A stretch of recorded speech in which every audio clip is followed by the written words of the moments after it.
마태복음의 주제는 왕으로 오신 그리스도라고 할 수가 있습니다. 그래서 마태는 예수님의 왕되심, 그리고 그분의 승리를 이 복음서로 기록을 하고 있습니다. 그리고 그 승리의 기록들은 오늘 읽은 14장 13절 이하에서 계속해서 이어지고 있습니다. 큰 무리가 예수님께 몰려오고 예수님은 그 중에 병든 자를 고쳐주시는 기적들이 이어집니다.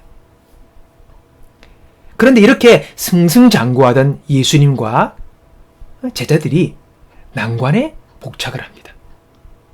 오늘 15절 보니까 저녁이 되매 제자들이 나와 가로되 이곳은 빈들이요 때도 이미 저물었으니 무리를 보내어 마을에 들어가 먹을 것을 사 먹게 하소서. 우린 여기서 영적인 중요한 원리를 하나 깨닫게 됩니다. 그것은 어떤 영적인 삶에도 현실적인 문제는 항상 존재한다는 것입니다. 즉, 수많은 사람이 예수님께 모여들고 예수님의 그 은혜로 말씀을 듣고 충만한 은혜를 받아요. 그리고 그 중에 있던 많은 병자들이 즉시로 나아서 일어서고 듣고 눈을 뜨게 되는 그런 기적이 넘치는 충만한 은혜의 자리였지만 이들에게 현실적인 문제가 닥치게 되었다는 것입니다. 당장 먹는 것이 부족했어요. 먹는 문제, 가장 기본적인 그 문제가 여러분 일어난 것입니다. 여러분 알아야 합니다. 아무리 우리가 신앙이 좋다고 하더라도 우리가 생활 속에서 문제를 만나고 그 문제를 해결한 일련의 일들이 일어난다는 거예요. 내가 신앙이 좋으면 나는 문제가 하나도 없이 그냥 장밋빛 인생을 평탄하게 살 것이라고 여러분 생각하고 계시다면 여러분 어려움을 만날 때 여러분의 신앙은 흔들리게 됩니다. 그렇지 않아요. 예수님이 계셨고 그의 제자들이 있었고 충만한 은혜의 집회가 이루어지는 그 자리에서도 당장에 먹는 것이 없어서 어려움을 겪는 현실적인 문제가 일어난 것입니다. 내가 온 정성 다해 주님을 따르는데 왜 나에게 현실적인 어려움이 생기는가? 라고 오해하시면 안 된다는 것입니다. 그 어려움의 문제는 우리를 망하고 무너지게 하는 것이 아니라 그 시간과 그 문제를 통하여 오늘 하나님은 우리의 믿음을 키우시고 우리의 인격을 성숙시키시고 우리를 주님의 복을 담을 수 있는 충만한 아름다운 그릇으로 빚으시는 과정이라는 것을 여러분 기억하시기 바랍니다. 예수님과 제자들도 현실적인 문제를 겪었다는 것을 우리는 알아야 한다는 것입니다. 해가 저문 시간이었습니다. 장소도 빈들입니다. 무엇이라도 먹을 것을 구하기에는 시간상으로 장소적으로도 어려운 상황이었습니다. 이에 제자들은 현실적인 방법을 제시합니다. 마을로 가서 먹을 것을 각자 알아서 사서 먹게 하소서. 근데 예수님의 반응은 달랐어요. 사실 이 문제를 통하여 제자들에게 배우게 하시고 깨닫게 하실 것이 있었기 때문입니다. 뭘 하십니까? 너희들이 이 문제를 해결하라고 하십니다. 예수께서 이르시되 갈 것 없다. 너희가 먹을 것을 주어라. 너희가 주어라는 겁니다. 너희가 이 문제 해결해 보라는 것입니다. 예수님은 먹을 것이 없다는 것을 누구보다 잘 알고 계십니다. 그런 예수님이 현재 제자들의 사정을 모르셔서 그 많은 사람들에게 먹을 것을 주라고 하실 리가 없다는 것이지요. 여기서 우리는 두 가지를 생각해 볼 수 있습니다. 첫째는 예수님은 제자들의 최선을 요구하신 것입니다. 맡은 자에게 구할 것은 충성이니 세상은요 충성보다는 능력을 원합니다. 어떻게든 문제를 해결해내는 사람을 원하는 것이죠. 그런 사람을 바랍니다. 그러나 하나님은 우리에게 바라시는 것, 그분이 우리에게 바라시는 것은, 그분 앞에서 우리가 이렇게 요구하시는 것은 우리의 능력보다도 우리의 충성, 우리의 중심, 우리의 마음을 원하신다는 것을 알아야 합니다. 이에 빌립은요, 계산이 빨랐습니다. 조금씩 먹어도 200데나리온이 필요합니다. 계산이 바로 나와요. 뭡니까? 무슨 말입니까? 그래서 이건 안 되는 일이라고 반응을 하죠. 우리가 할 수 없는 것입니다. 그냥 계산으로 끝냈습니다. 그러나 요한복음에 보면 안드레가 한 어린아이의 도시락을 예수님께 가지고 옵니다. 우리가 이것밖에 없습니다. 이것은 얼마나 도움이 되겠습니까? 라고 그들이 가진 것을 작지만 예수님께 내어밀지요. 제자들의 최선이었습니다. 우리의 충성을 하나님께 드리면 그 위에 하나님이 축복하시고 기적을 일으키십니다. 물론 예수님은요, 무에서 유를 창조할 수 있는 분이십니다. 하나님의 아들이시니까.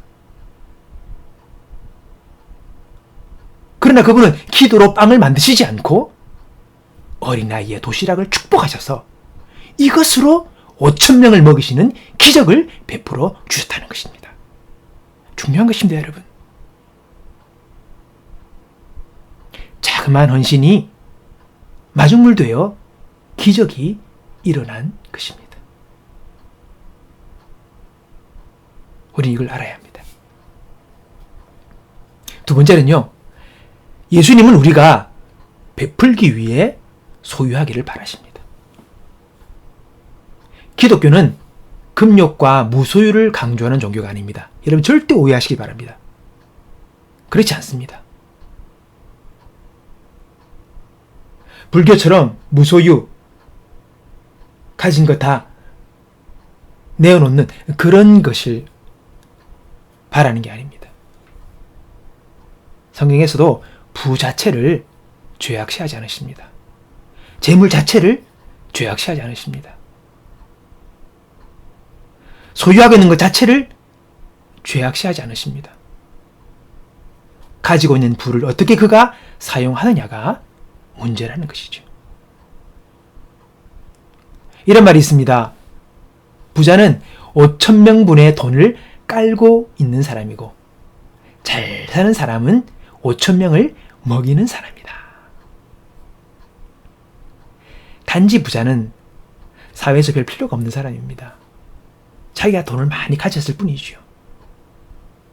그러나 잘 사는 사람은, 돈을 잘 사용하는 사람은 세상을 복되게 하는 사람이죠. 이웃을 살립니다. 사회를 살리는 것이지요. 그것은 아름다운 것입니다. 예수님은 제자들에게 내가 먹여줄 테니 기다리라 그렇게 하지 않으십니다. 뭘 하십니까? 너희가 먹을 것을 주어라. 그 문제를 해결할 사람은 너희들이다. 너희들이 먹을 것을 주어라고 말씀하십니다. 하나님은요, 우리를 동력자로 부르십니다. 그분 혼자서 모든 것들을 하시는 것이 아니라 오늘 우리를 부르시고 우리를 통하여서 하나님은 일을 하시는 거죠. 배고픈 자를 먹이시고 없는 자에게 있게 하시고 하나님의 은혜와 도우심이 필요한 사람들을 우리를 통하여 여러분 일하시는 것입니다. 우리를 통하여 세상을 축복하기를 원하시는 것이죠. 하나님은 홀로 일하지 아니하시고 오늘 저와 여러분을 부르셔서 우리를 통하여 하나님의 축복을 세상에 흘러보내기를 원하신다는 것입니다. 그래서 우리에게 많은 것을 주시려고 하는 거죠. 그러므로 우리가 가진 것 잘못된 것 아닙니다. 필요한 것입니다. 이 가진 것을 잘 사용하여 세상을 복되게 하는 일에 우리가 사용될 수 있다면 우리는 하나님 앞에 칭찬받는 자들이 될 것입니다. 우리의 삶이 물을 받기만 하고 흘러내 보지 못하여 죽은 바다가 된 사회와 같은 인생이 아니라 끊임없이 흘러 주변의 땅들을 살리는 강물 같은 인생이 되기를 원하시는 거죠. 아브라함에게 말씀하십니다. 너는 복의 근원이 될지라. 예, 너는 복의 근원이라는 겁니다. 네를 통하여 복이 흘러 세상을 적시겠다는 겁니다. 그게 아브라함을 부르신 하나님의 부르심입니다. 놀라운 부르심이죠. 통일하게 오늘 저와 여러분도 아브라함처럼 너는 복의 근원이 될지라. 그렇게 우리를 부르셨다는 것입니다. 여러분, 우리는 복의 근원입니다. 복이 흘러나오는 통로입니다. 근원입니다. 우리는 흘러보내는 사명을 받았습니다. 무엇이든지 세상을 복되게 하고 세상을 살리기 위하여 우리는 흘러보내는 자들이 되어야 합니다. 그것이 우리의 사명입니다. 어떤 사람은 물질을 흘러보낼 수도 있고, 어떤 사람은 지식을 흘러보낼 수도 있고, 어떤 사람은 생명을 흘러보낼 수도 있고, 우리에게 주어진 많은 것들이 있습니다. 흘러보낼 수 있는 것들이 많이 있습니다. 하나님 우리를 흘러보내려고 복의 근원으로 우리를 부르셨다는 것입니다. 오늘 여러분, 이 부름 앞에 응답하기 위하여 내가 해야 할 실제적인 행동이 무엇인지 우리는 생각해 보셔야 합니다. 여러분, 우리는 풍성한 삶을 살기로, 그리고 하나님 주신 복을 누리기로 원하고 바라고 있습니다. 하나님도 원하십니다.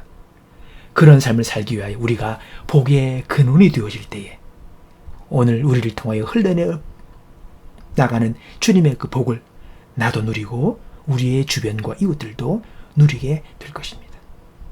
오늘 그것이 우리가 바라는 그리스도인들의 삶이라는 것을 여러분 기억하면서 오늘도 우리를 통하여서 하나님의 귀한 은혜와 사랑을 이 세상을 통하여 흘러보내기 원하시는 주님의 귀한 역사 앞에 오늘 저와 여러분이 쓰임받음으로 오늘 저와 여러분의 삶도 함께 풍요로워지는 복된 은혜를 누리는 저와 여러분 되기를 주님의 이름으로 축복합니다.